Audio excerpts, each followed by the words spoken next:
Rugpjūčio 23 diena – Baltijos kelio diena.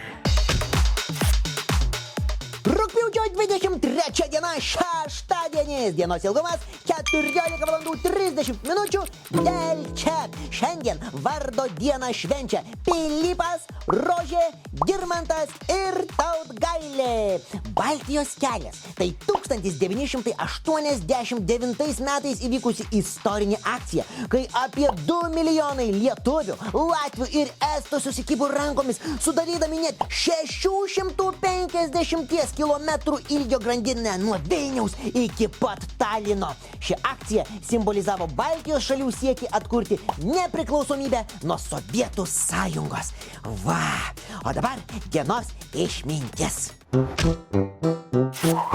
Jei susikimbate su draugais rankomis, gali būti, kad esate geram kelyje.